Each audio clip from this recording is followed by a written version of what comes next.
Hello, I'm Rocco from MIT Lincoln Laboratory, and I'm going to go over a subset of the OpenVPX tutorial, mainly talking about what's going on, some of the key changes we're making in OpenVPX. I also, before I get started, want to thank my sponsors. I'm sponsored by Navier, CERTEC, and Office of Naval Research have been funding the work that I'm doing in VITA, SOSA, and host standards. So what I want to talk about today primarily is the plans and trends in OpenVPX.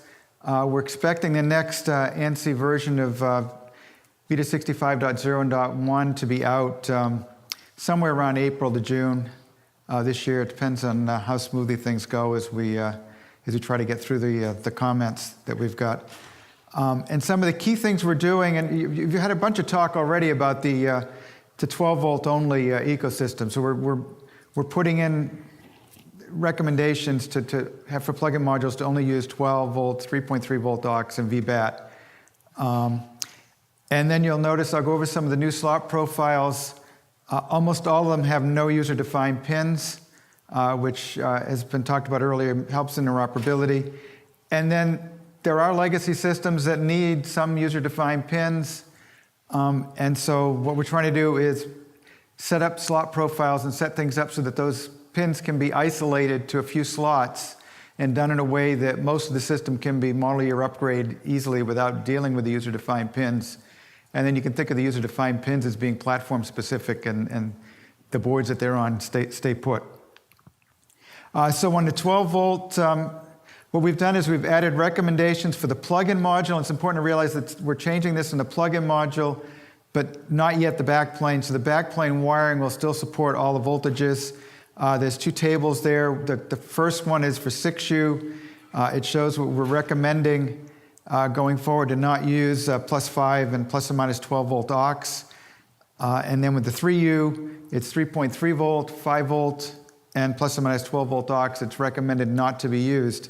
And the intent here is to help with interoperability, because if you think about it, if you've got a chassis where you've got a whole bunch of boards that are running on a lot of 5 volts, and then suddenly you go to upgrade those boards and you switch them over to 12, unless you've greatly over-provisioned the power supplies, there's not going to be enough 12 volts for all those new boards. And so you've got an interoperability problem. You're really kind of forced to change the power supply as well as the plug-in modules.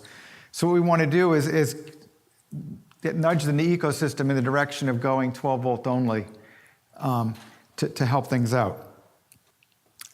Here are the 6U slot profiles that are being added, and you can see that all of them except for one has no user-defined pins. The other thing that we're doing is, there's a general recommendation to go to 12 volts.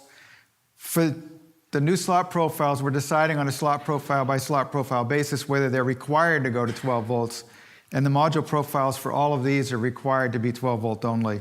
Along with 3.3 volt aux and VBAT. And then we've got the same situation for 3U. All of the new profiles have no user-defined pins except for one of them. And then the two SBC slot profiles, one 6U and one 3U that take XMC sites, the intent is that you can have platform-specific, discretes and strange I/O that you need on the XMCs. The XMC can sit on a carrier of a standard SBC, and over the years, the SBC can be upgraded, and the XMC can stay with the platform. You can think of the XMC as being custom for the platform, and it stays with the platform. And so that's one way of isolating the user-defined pins. In a sense, the user-defined pins are coming from the XMC. And then if that's not enough, then you can have a few slots of boards with lots of user-defined pins, which these two here, there's one 3U and one 6U.